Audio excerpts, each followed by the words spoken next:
optimal minimal. At this altitude, I can run flat out for a half mile before my hands start shaking. Can I answer your personal question? Now would seem an appropriate time. What if I did the opposite? I'm a cybernetic organism, living tissue over a metal endoskeleton. Tim Ferriss Show.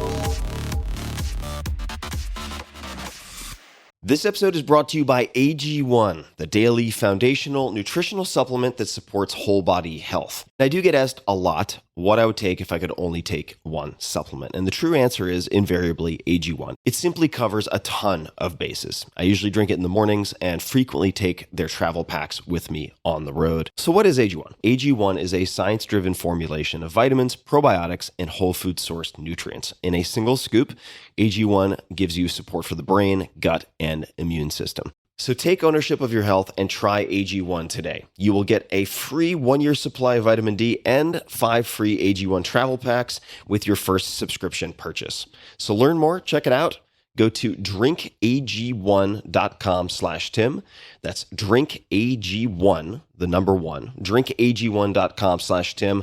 Last time, drinkag1.com/Tim. Check it out. Hello, boys and girls. This is Tim Ferriss, and welcome to another episode of The Tim Ferriss Show, where it is typically my job to deconstruct world-class performers of different types and tease out their habits, routines, favorite books, and so on, so that you can apply them to your own life. This episode is going to be a little bit different. So if you want the long-form interviews, go back a few episodes, or go to tim.blog/Jamie for Jamie Foxx, or Jocko Willink, tim.blog/Jocko, or whatever might tickle your fancy. This episode is going to be in response to many requests related to my first book, The 4-Hour Workweek, which recently celebrated its 10th anniversary.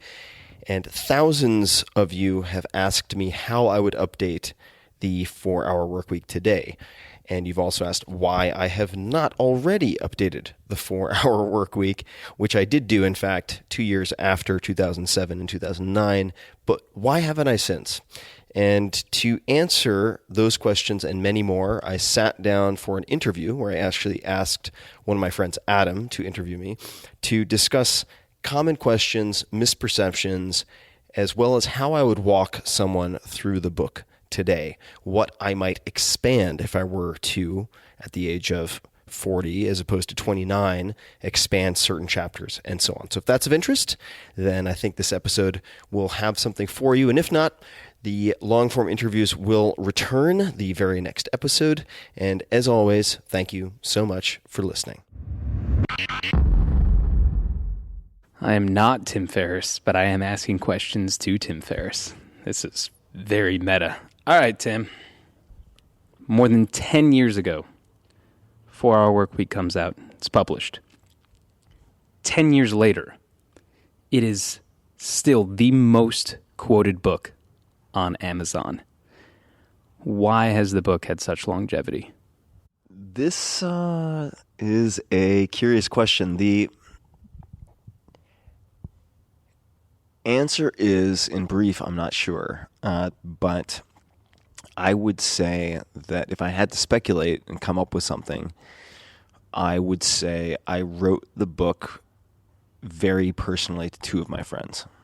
And the backstory on that is when I was writing the book, and there are many plausible other explanations, right? That the 4-Hour Workweek as a title gets a lot of people to buy the book, and due to the volume of sales, there's a high potential for highlighting since it is a nonfiction how-to book. Right?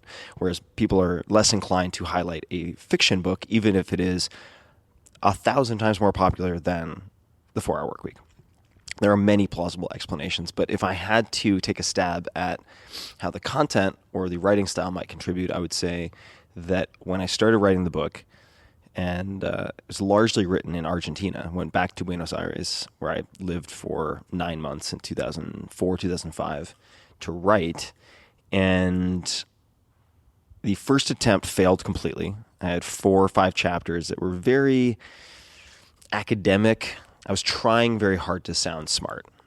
And not to say I never do that now, but it was really awful to read. Just 3-syllable words where 1-syllable words would suffice, and it was awful.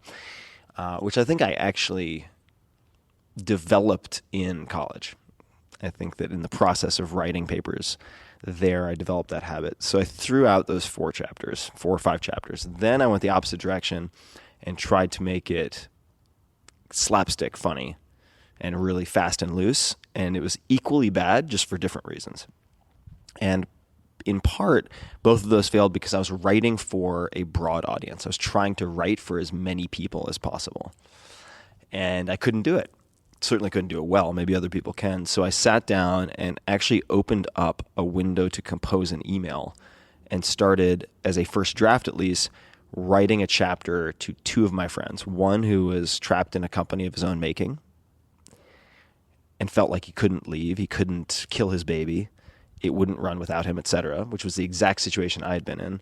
And then another friend who was working at a bank and was becoming a victim of his own success. He had no time and was deciding to increase his burn rate, buy things he didn't need to justify how much time he spent working. Felt similarly trapped. And these were guys around my age at the time, 29 or so, 29, 30. And I knew them really well because I was effectively them. I mean, we had so much shared experience, so much shared DNA, so many shared goals, aspirations, problems. And so I wrote a very, very personal book, ultimately, with 2 friends in mind. And I think that the feedback I very often get, I know, the feedback I very often get with the book is, I felt like you were writing it just to me. And I had a very, very narrow focus to begin with, meaning I'm writing for effectively people who have very similar life circumstances or goals, aspirations, fears, trappings. And it was, by definition, if you look at who's writing the book, going to be males in a fairly narrow age range who are tech savvy, very interested in a handful of things. But it's important to realize that the target isn't the market. And this is not something I made up. I don't know who originally to attribute it to, but my original target, just so I could write effectively from my own experience, was that group. But as soon as it came out, then it immediately bled over into women who fit the same psychographics and so on. And then it started to bleed out by age. And now I've been to commencement speeches where the parents or grandparents will come over and ask me about the 4-Hour Workweek because they read it. And then I have high school students who are reading it. So the original market was very, very, very narrow. That does not mean, in some cases, certainly in the case of this book, that it can't expand later. That's my best guess. That's my best guess, is that it's very personally written, and it's also in the category of advice how to nonfiction, which is prone to receiving more highlights. Right. To begin with. So I know you've been asked many times, and have thought about it as well, about updating the book, because a lot has changed in more than 10 years. But I also know, as does everyone else, that you have held back on that urge. Why is it that you have decided, at least so far, to not make any changes to the book and update it? Yeah. This is a good question. This is something that I have had a tremendous amount of internal debate about and internal conflict about. On one hand, I really want to provide the latest and greatest and cutting edge to my audience. On the other hand, in the format of a book, that is a losing battle. It is a fool's errand, because as soon as I update the tech and the tools, it will be outdated. 6 months later, it would need to be completely rewritten. In most cases. So if we look at the 4-Hour Workweek, I would say there are a few levels to the framework and strategies and advice in the book. You have principles, sort of first principles, like ordering principles, that are the most important. If you understand those principles, you can usually come up with, say, strategies, which are broad approaches to solving certain problems, maybe even frameworks. So we could call also the principles core beliefs or assumptions, let's just say. Then you have it or if-then statements, right? Then you have the strategies, which are, well, given those assumptions and first principles, here are the broad strategies which do not include tools or specific tactics. Then you go up a level and you have tools and tactics. For instance, using Google AdWords to test, which was very effective and one of the primary options at the time the 4-Hour Workweek was published. That would now be at the very least supplemented with, say, Facebook advertising, right, and other types of contextual advertising and testing and so on and so forth. There are many, many more platform options and testing options than existed when the book was first published in 2007, meaning the book was written in 2005, 2006. Right. It was updated in 2009, so it's moderately updated, but the tools and tactics are always going to change. And for that reason, I encourage people, and the reason I haven't updated those in the written format in the book thus far is that if you understand and focus on the principles and strategies, you can figure out the tools and tactics. Right. And in fact, you're going to have to do that. If you're going to choose to be an entrepreneur, someone who makes something from nothing, let's just say very broadly speaking, or someone who moves assets and resources from an area of low economic yield to an area of high economic yield, which was one of the original definitions from J.B. Say, I believe his name was, you are going to have to become very good at improvising and problem solving. So if you're not willing to figure out the tools and tactics on your own, I would say you are ill-equipped or unwilling to be what is required to achieve any modicum of success as an entrepreneur, right? And that's not just me absolving myself of the responsibility of updating. Right. The principles and the strategies are very important. 80-20 analysis. Let's just say some assumptions, which could be falsified, but that time is the most valuable non-renewable resource compared to, say, income, right? All of these then inform the later decisions. So a book is not the best format for tracking technology. Nonetheless, it would be nice to update, but it would be better done via some type of community online or online repository. I tried that with a forum, and it turned into, as you're well aware, a gigantic pain in the ass headache, so I euthanized that. The other piece of it is part two. So if part one is tools and tactics change too quickly, and I would have to put a lot of effort into updating that would immediately be obsolete. The second piece of it is looking back, say, at the 4-Hour Workweek, there are parts of it that make me cringe a little bit. Not that I regret having written it the way I wrote it, but the 29-year-old Tim Ferriss felt like he had a lot to prove. And he did have a lot to prove. I mean, there are hundreds of thousands of books published every year. And I had, at that time, no media training. I was utterly unprepared for everything that transpired because the initial print, well, the book was, first of all, turned down by 27, I think it's 27 publishers. Just a few. Violently in some cases. Yeah. And then the initial print run was between 10 and 12,000 copies. You couldn't even get it in many places in the U.S. alone. The book was not expected to do much at all, and therefore I was completely unprepared for everything that came afterward. In writing the book, also in writing for my two friends, I was very much myself at the time. And myself at the time had a bit of chest puffing, very hyper-aggressive, and looking back, if I were to edit the book now, it would have a very different voice. It would have a very different tone, have a very different feel. But the 4-Hour Workweek now has been translated into more than 40 languages. It is almost always in the top 100, top 200 on Amazon. Like you said, for 2017, it was the most highlighted book across all of Amazon, which was, even to me, a big surprise. And there's a certain, for lack of a better word, there's certain magic or alchemy in that book that made it click and still makes it click 10 years later that I don't want to fuck with. I'm really afraid that if I go in there and start tinkering, that I'm going to step on the butterfly that then, causes like a hurricane on the other side of the world within the book that somehow affects what that book has done. And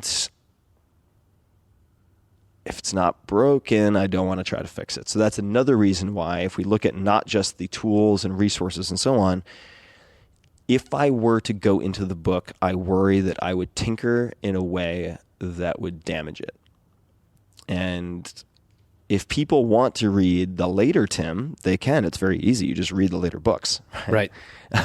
Each of those books is a snapshot of me at a very particular point in my life. And although I wouldn't view them as autobiographical, they absolutely capture a lot of my goals, priorities, neuroses, and so on of a given point in my life. So those are a few of the reasons why I've chosen not to update the book. If there was a section or two, which you've been asked 1,000 or 2 times to update, Yeah. is there anything that comes to mind that now feels a little outdated and something that when you think of today, what you are doing, you would be like, you know what? Here's how I would refresh that section. There are a few sections, I say broadly speaking, since the 4-hour work week's broken into definition, elimination, automation, liberation, the automation section, which talks about business process outsourcing, delegation, the tools that can be used for that, certainly the testing components of what we might call now developing, launching, iterating on a minimum viable product, MVP. Those could all be updated. And I left out another reason why updating is challenging. And I would take it one step further. We're talking about tools and tactics, right? Right. We come down a level. Let's consider the principles and strategies. Let's take art as an example. Drawing, right? So you might have certain principles and organizing principles, which are beliefs about materials and 2D and so on for charcoal or some type of drawing. Then you have strategies, which is composition and so on. Then you have the tools, given pens, pencils, and so on. Given my audience right now, if I recommend a given pen, right, it is almost certainly immediately going to be sold out. That problem, which has been nicknamed the hug of death by some of my fans, applies even more so to services. So if I recommend a given service that currently has a few thousand users or even tens of thousands, and then they get hit by 1 million or 2 million, it can absolutely destroy the service, particularly if it's not automated and there's some type of client interaction or customer service. If there is a manual component, I can completely destroy it. So I am loath to, in some cases, recommend any particular. I get asked all the time, all right, which outsourcing service should I use? I would like to get a virtual assistant in the Philippines or India. Who should I use? Well, I've made those recommendations in the past, and within a week, they go from 5 out of 5 star in customer service to 1 out of 5 star. Right. Why? Because they suddenly have to 10x their client capacity overnight, and very few service businesses are equipped to handle that. Almost none. But if I had a gun to the head and had to update, particularly with tools that can handle and scale, maybe they're based on AWS or otherwise, right. Amazon Web Services, are not as prone to crashing and being destroyed, then it would be the Muse development testing components. For those people who don't know the term, Muse referring to a cash flow optimized business that can scale effectively without scaling in headcount or hours necessarily, and the other elements of delegation and automation. Those I think from a tool and tactics standpoint are the most outdated and therefore what I'm asked most frequently for. Right. So if people were to listen to the podcast and read the book, or read the book and then listen to the podcast, as one would hope after 10 years, there's been, as you've been talked about, a shift in mindset and personality. If you were to rewrite it, would there be a section that you would add to that? Obviously, so much about mindset and mental approach, stoicism, something that has come into your life. Would there be an element that you would add that maybe 29-year-old Tim, 28-year-old Tim never even realized the importance that it played in terms of either growing a business or having a mindset that would allow you to not only sustain, say, success, but happiness with that success? I would expand a section that I think gets overlooked a lot. There is a section or a chapter called Filling the Void, and it's a really, really, really important chapter that most people don't pay much attention to. And it answers the question, what should I do once I have created a self-sustaining, semi or fully automated business that funds all of my cash flow requirements, and I have location independence and flexibility with time. Hence the chapter title, which is Filling the Void. How to reallocate your time and direct your focus once you've gained a few rungs on Maslow's hierarchy of needs, right? So you're paying your rent, you're covering all of your material needs, then what? And this relates to a common misconception of the 4-hour work week, which is, the objective is to just sit on a beach, sipping a pina colada, rubbing cocoa butter on your stomach for the rest of your life. Wait. That wasn't the point? Right. Or somehow being idle, right? The objective is to whatever, just live spring break 24/7 for the rest of your life. Right. And the people who lodge that complaint, haven't read the book, but they very specifically have missed this Filling the Void chapter, which talks about contribution, getting outside of a me focus so that you're hopefully putting a positive dent in the world in a way that certainly extends outside of yourself and even your immediate family, but also hopefully has some type of persistence over time so that you leave I hesitate to use the word because it's so loaded and has some baggage, but a legacy of some type. And so that really you're taking the tools you've developed in a business capacity and applying them to impact in some fashion, whether that's focused on education, scientific research, where I'm spending a lot of time actually focused on both of those and have been for a very long time. I think I would expand that and make it clearer that is mandatory reading. It's not a nice to have when you have an extra few hours. 5 years from now, you should read this. It's like, no.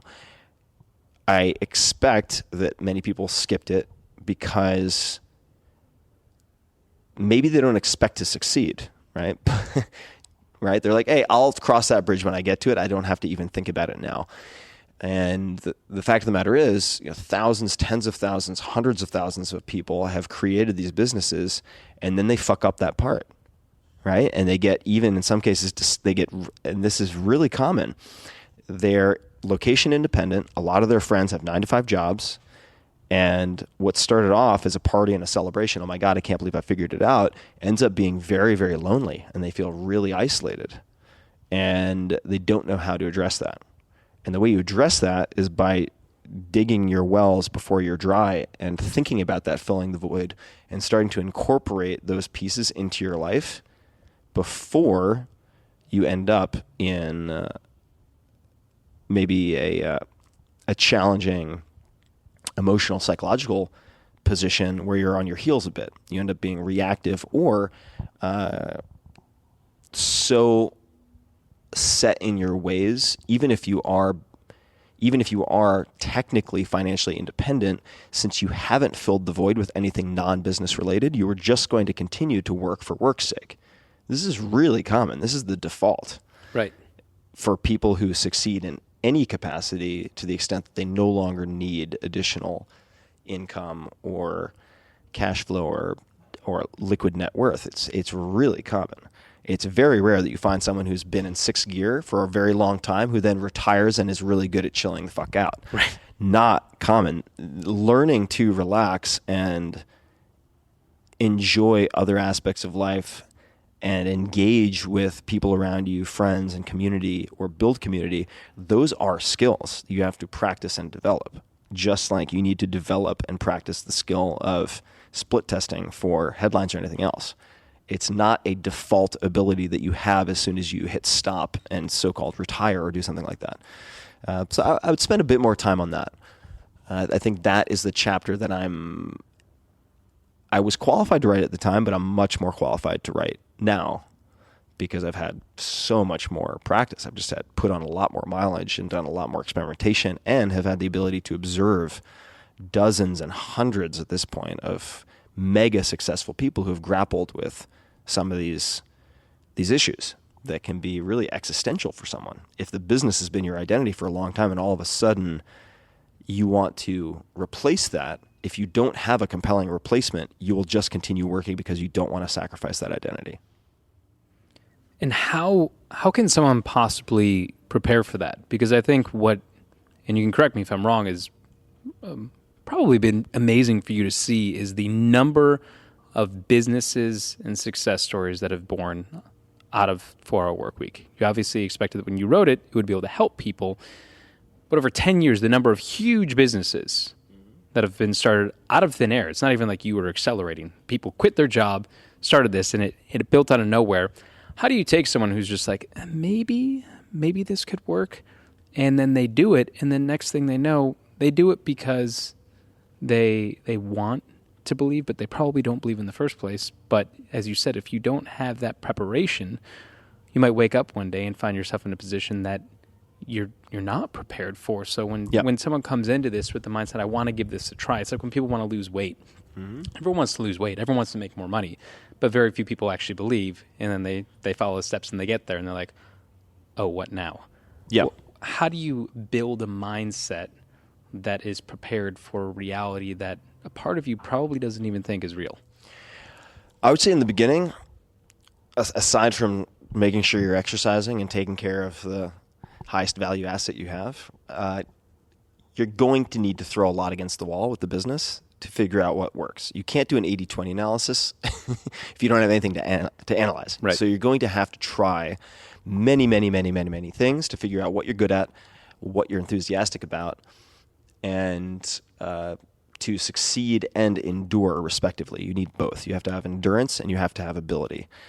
And that can be God-given talent or it can be skill that you develop. But in all of those cases, you need to throw a lot against the wall. So in the beginning, there isn't going to be much diversification of identity. You're going to have to really throw a lot against the wall. That's the front-loading period. Then you can start to do 80-20 analysis and so on. I would say once the business has enough traction that you've proven what the tech world would call product market fit, and you believe you might have a tiger by the tail that you can grow in a meaningful way. Once you have that, there are a few steps you can take. Number one is to build a business that you can sell, even if you never plan on selling it. This is a very helpful, not just thought exercise, but blueprint to keep in mind and lens through which you should look at your business. And there are other books out there that I think can be quite helpful. The E-Myth Revisited is one. Looks mostly at service businesses, but could be applied to product. Built to Sell by John Warlow is a book that I found very interesting to ponder.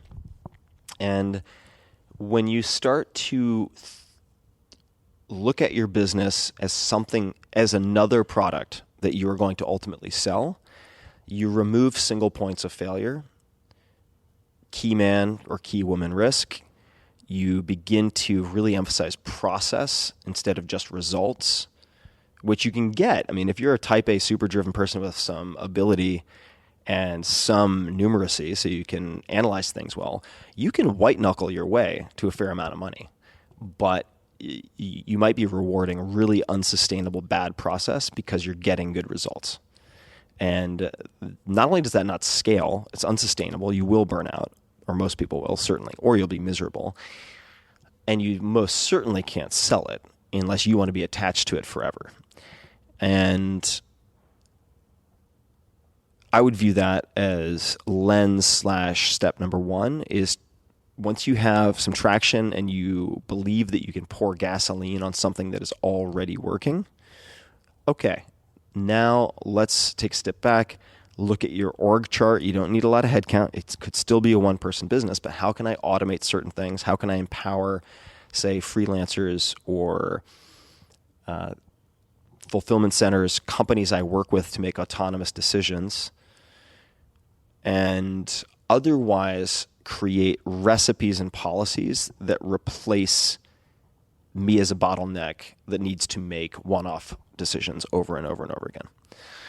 That's really important. The second would be simultaneously or shortly thereafter, diversifying your identity. You asked about happiness a bit earlier. Let's just call it sense of well-being, sense of inner peace, just feeling unconflicted and unanxious, perhaps. What I found very effective for that is diversifying your identity. What does that mean? If the only thing you do, and having lived in Silicon Valley for 17 years, recently moved to Austin, but having lived in Silicon Valley for so long, you see people who, in some cases, by necessity, unfortunately, in sometimes a zero-sum game of venture-backed startups, their only identity is their startup.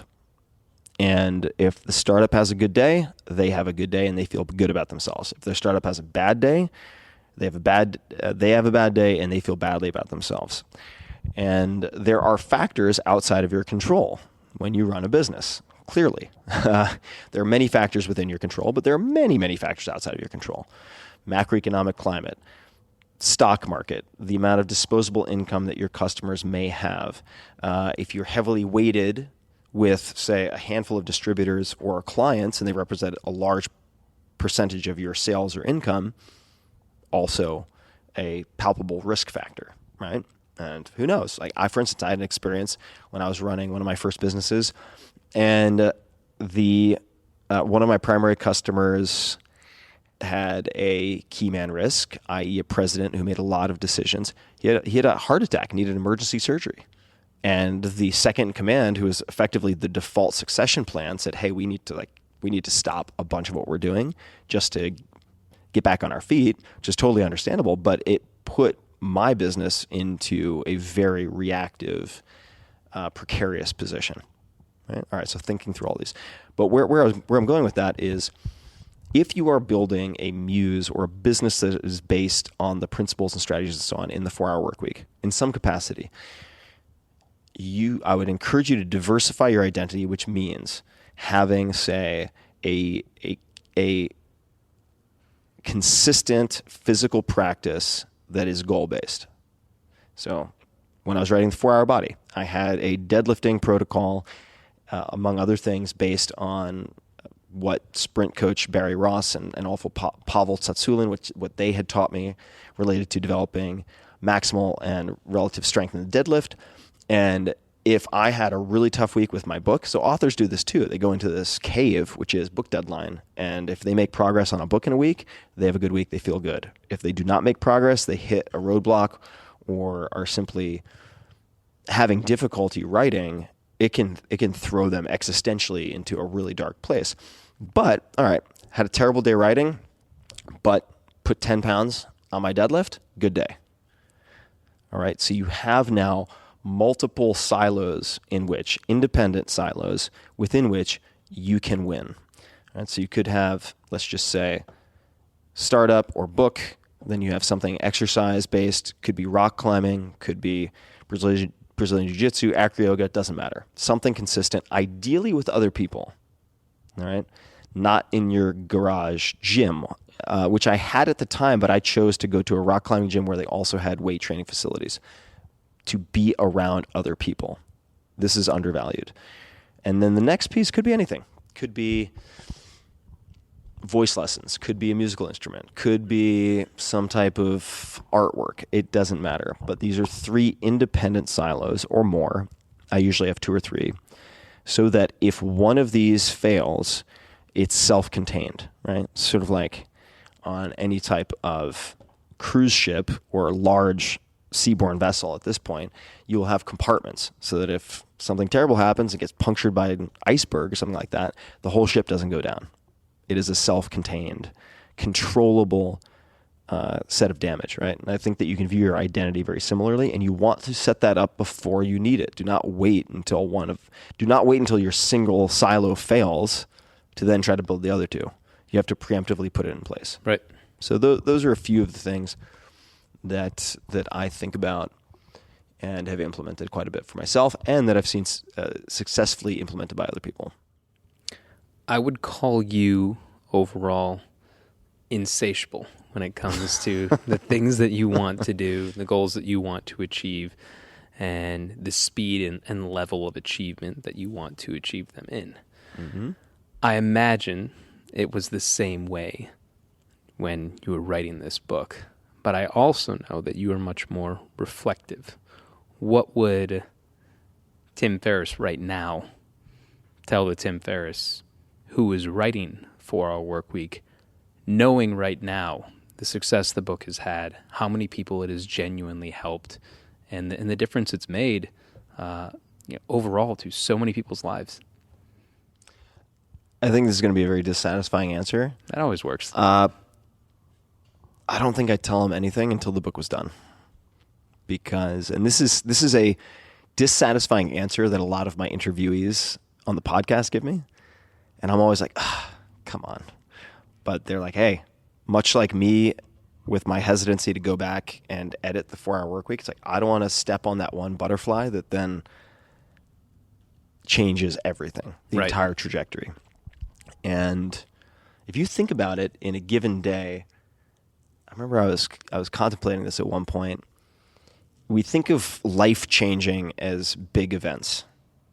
X, Y, and Z was life changing. Right. X, Y, and Z changed my life, some big event.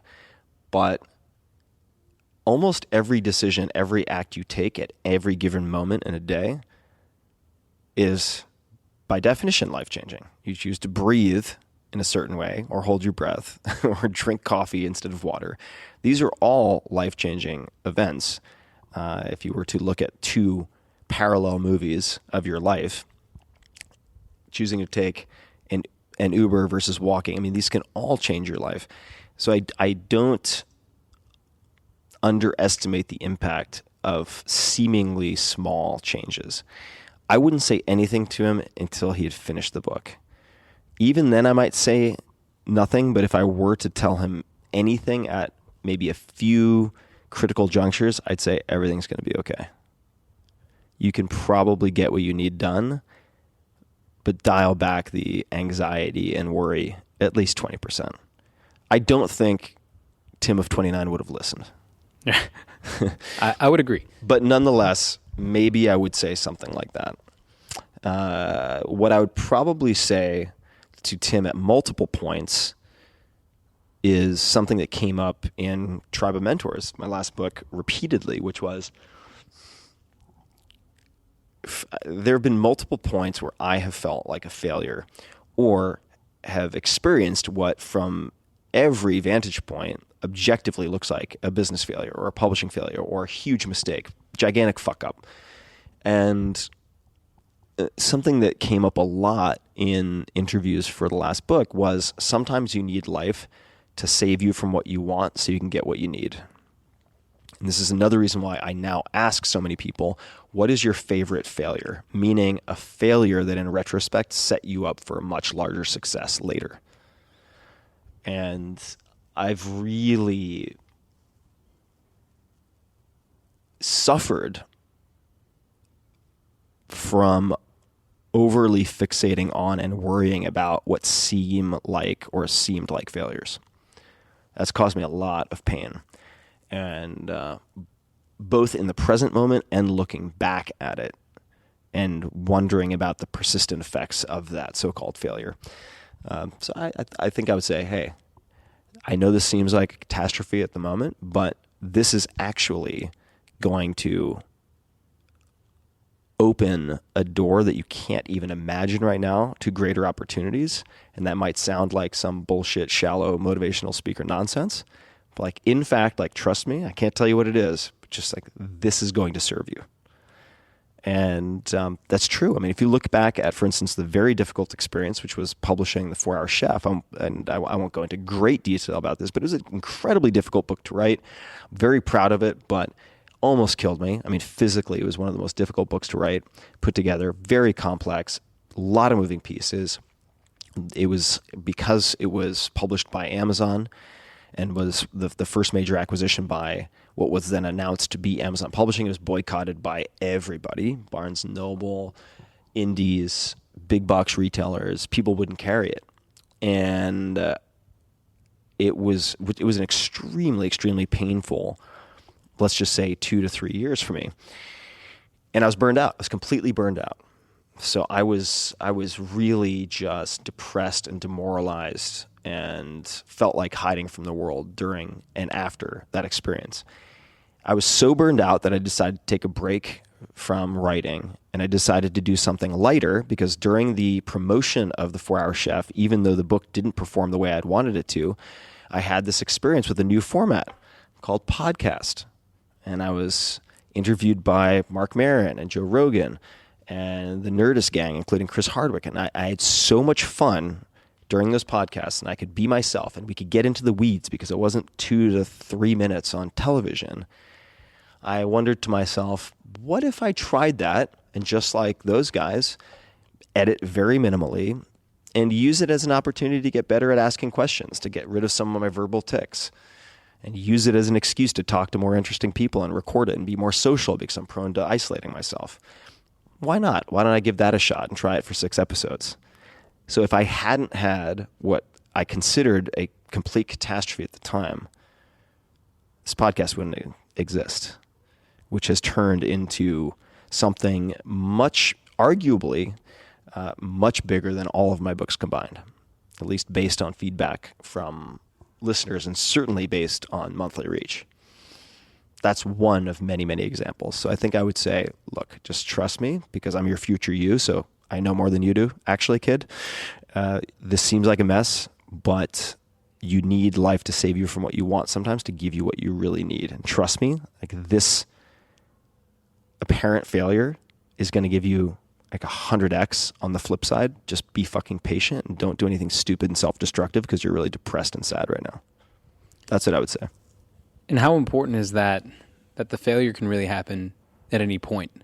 Yeah. I mean, when you think about 4 Hour Chef, you had 2 number 1 bestsellers at that point. And 4 Hour Workweek, I think, was on the bestseller list for forever, is a good way to put it. Yeah, like 4 and almost 5 years straight. Yeah. So knowing that a lot of people associate failure at the beginning when they start, but that failure can happen at any point, and that resilience is important.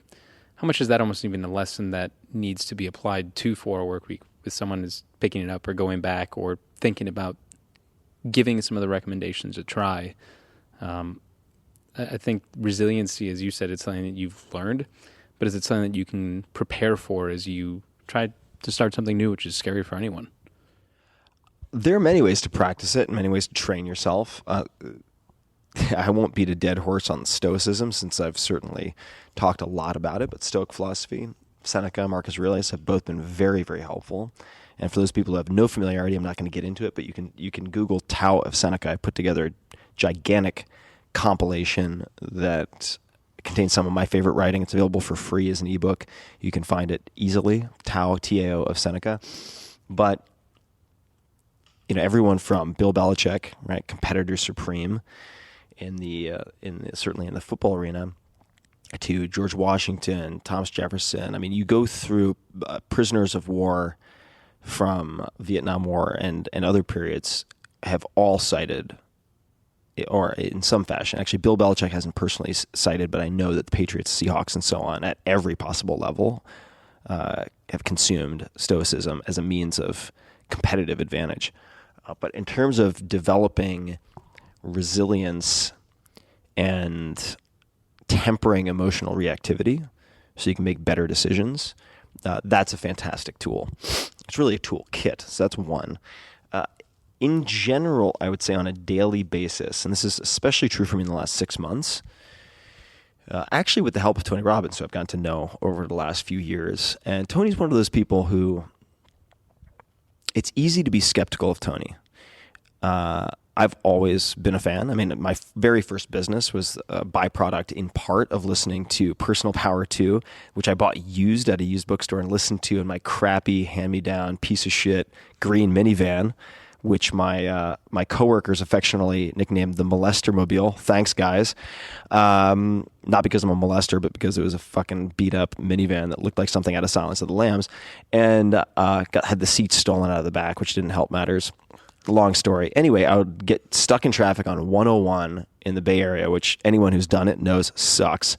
and listen to Tony Robbins back and forth. And so it's very largely responsible for my first business. In any case, I've gotten to know Tony over the last few years. I've attended 2 of his events. I've spent a lot of time with him in person, had him on the podcast a couple times. And he's more impressive the better you get to know him. And what he really drove home for me in the last few months is the importance of trying to identify your primary question or primary questions that you ask yourself as a means of dictating behavior, and it's very often something subconscious. So it could be, and this is very common for folks, am I good enough? Or why am I not good enough?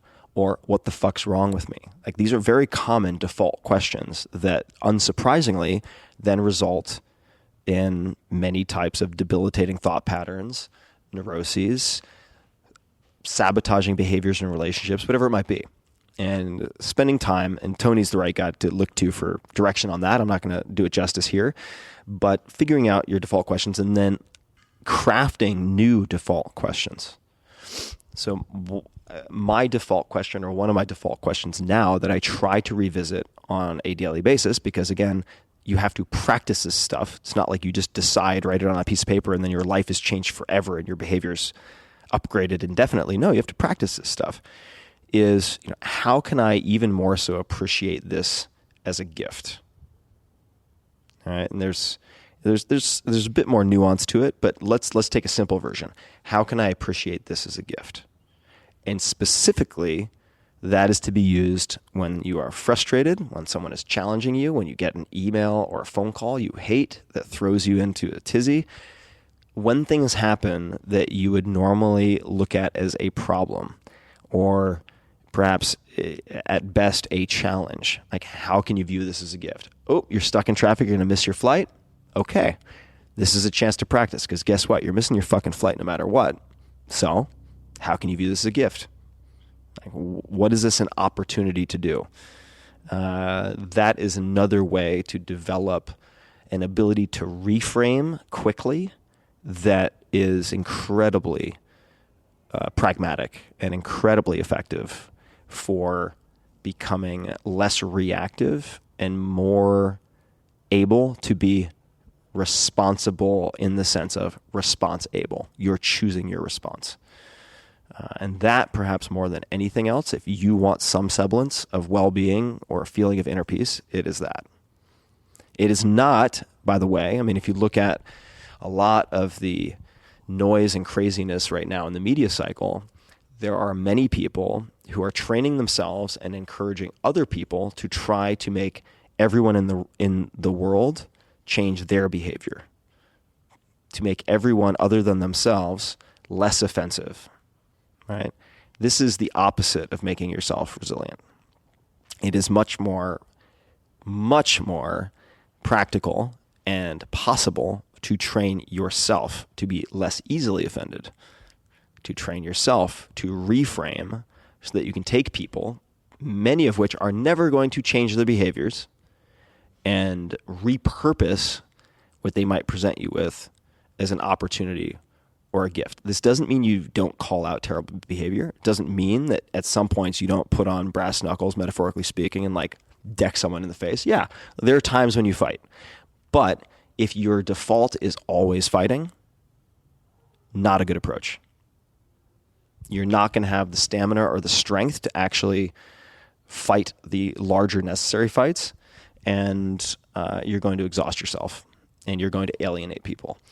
I remember a very good friend, actually I won't mention him by name, but mutual friend of ours, said to me at one point, who works with very, very high-level players in many different worlds. He's a bit of a consigliere, and he said to me over dinner once, he said, because I was laying out all these various initiatives and causes and so on I wanted to pursue in the new year. This was a few years ago, and he said, I think you should, as a thought exercise, just imagine that you have 6 bullets.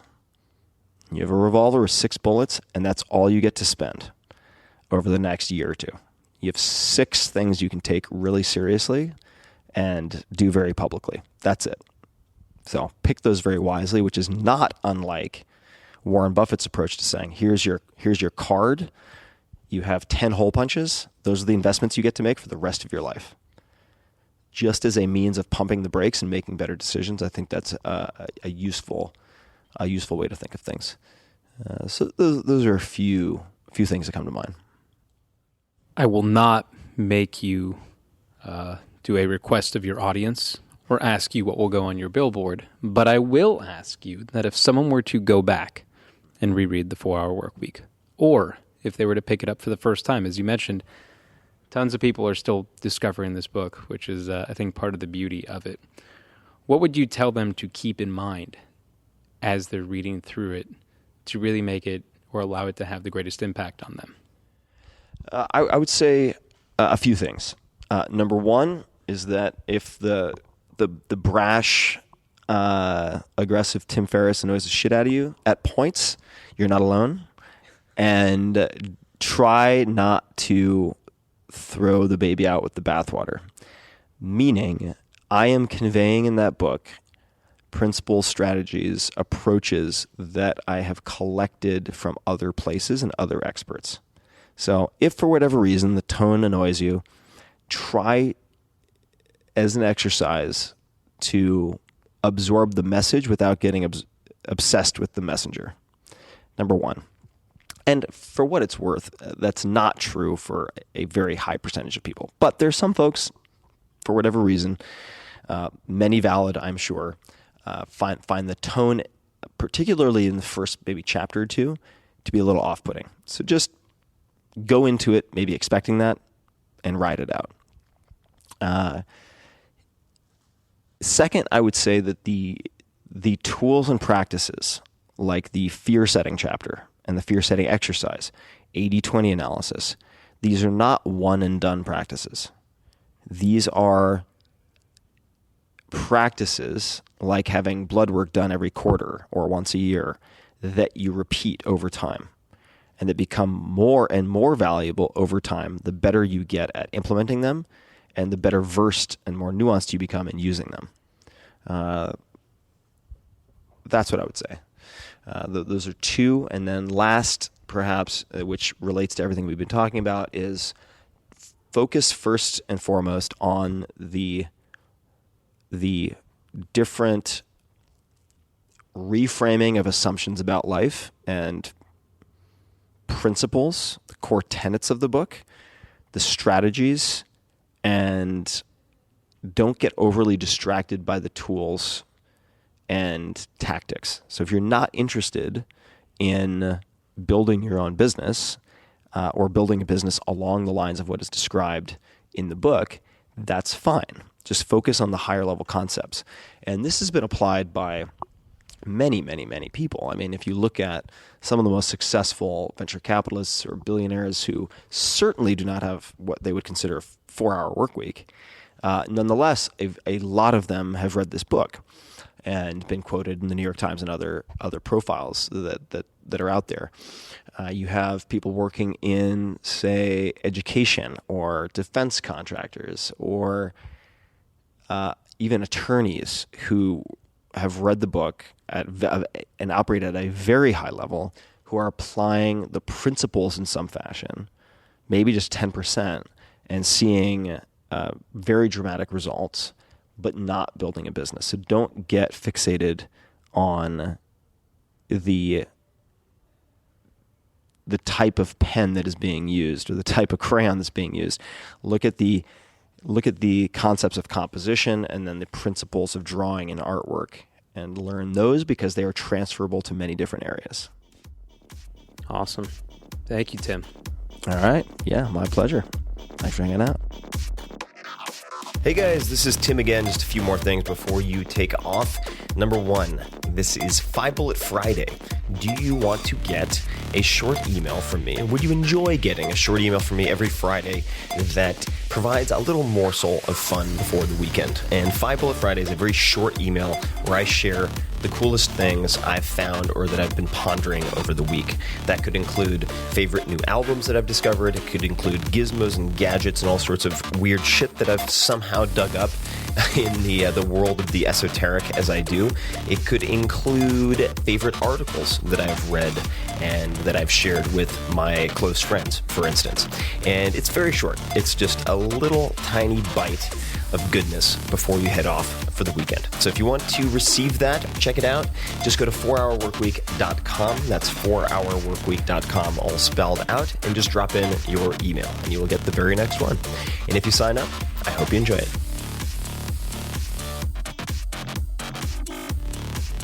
This episode is brought to you by Peloton. And I'd heard about Peloton over and over again, but I ended up getting a Peloton bike and the whole system after I saw my buddy Kevin Rose. I've known him forever, some of you know, and he showed up at my gate at my house a while back, and he looked fantastic. And I asked him, I said, dude, you look great. What the hell have you been up to? Because he's always doing a weird diet or another, but it only lasts like a week or two. So he always regresses to the mean after like 75 beers. And he said, I've been doing Peloton 5 days a week. Now that caught my attention because Kevin does nothing 5 days a week. And you know I love you, Kevin. But it really piqued my curiosity. Ended up getting a system, and it's become an integral part of my week. I love it, and I really didn't expect to love it at all because I find cycling really boring usually. But Peloton is an indoor cycling bike that brings live studio classes right into your home. You don't have to worry about fitting classes into your schedule or making it to a studio with some type of commute, etc. New classes are added every day, and this includes options led by elite New York City instructors in your own living room. You can even live stream studio classes taught by the world's best instructors or find your own favorite class on demand. And in fact, Kevin and I rarely do live classes, and you can compete with your friends, which is also fun. Kevin, I'm coming after you. But we usually just use classes on demand. I really like Matt Wilpers and his high-intensity training sessions that are shorter, like 20 minutes.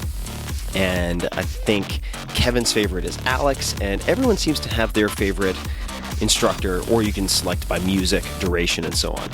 Each Peloton bike includes a 22-inch HD touchscreen, performance tracking metrics. I think that, along with the real-time leaderboard, are the main reasons that this caught my attention when cycling never had caught my attention before. It's really pretty stunning what they've done with the user interface to keep your attention.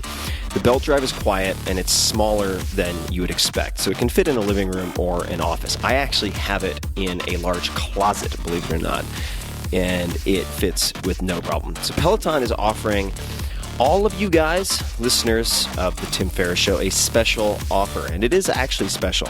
Visit One Peloton, that's ONEPELOTON, onepeloton.com, and enter the code TIM, all caps, TIM, at checkout to receive $100 off accessories with your Peloton bike purchase. Now you might say, meh, accessories? Wait, I don't need fancy towels or whatever other supplemental bits and pieces. No, the shoes you need. You need the clip-in shoes, and those are in the accessory category. So this $100 off is a very legit $100 off. So if you want to get in your workouts, if you want a convenient and really entertaining way to do high-intensity interval training or anything else, or you just want to get a fantastic gift for someone, check out Peloton. onepeloton.com and enter the code TIM. Again, that's ONEPELOTON.com and enter the code TIM at checkout to receive $100 off any accessories, including the shoes that you will want to get. Check it out, onepeloton.com, code TIM. This episode is brought to you by WeWork. I love WeWork. I haven't had an office in many years, since 2000 or so, when I had my last real job, I suppose, in quotation marks. But when I moved from San Francisco to Austin not long ago, I decided, you know what, I'm tired of working at home. I'm tired of working in coffee shops. So one of the very first things I did was to get a space at WeWork. I could not be happier with this change in my life. WeWork is a global network of workspaces where companies and people grow together. The idea is really simple. You focus on your business, and WeWork takes care of all the rest, including front desk service, utilities, refreshments, and more. I also often have things shipped from Amazon and elsewhere to my office at WeWork. Here in Austin, I've been completely blown away by the members-only events, special offers, and perhaps the best cold brew coffee on tap that I've ever had. It's been amazing. It's been a real change in my life and improved my quality of life. And there are also dog-friendly WeWork locations all over the place. How fun is that? WeWork caters to everyone from entrepreneurs and freelancers to startups and even large enterprises, including GE, Salesforce, Microsoft, MasterCard, Samsung, Spotify, Pinterest, and Red Bull, among many others. In fact, more than 10% of Fortune 500 companies currently use WeWork, and it's a rapidly growing group. In other words, it's not just solopreneurs and ground-level startups that use WeWork, but everything from that to the big companies who are seeing very huge benefits as well. WeWork believes that creating spaces where people can connect and create meaning together, right? After all, if you are someone who has built a business modeled on the principles in the 4-Hour Workweek or elsewhere, it can be a lonely road sometimes. Even though you're digitally connected, it can feel very, very isolating. So in these spaces, you can connect with real humans and all the while use space more efficiently and cost effectively, which makes you and your business better equipped to face the challenges of today and tomorrow. WeWork now has more than 200 locations, so you can find great spots all over the world. So head over to we.co/Tim. That's we.co, C-O. So we.co/Tim to become a part of the global WeWork community. At the very least, I encourage you to check out pictures of some of the locations around the world. There are some incredible spots. So check it out, we.co/Tim.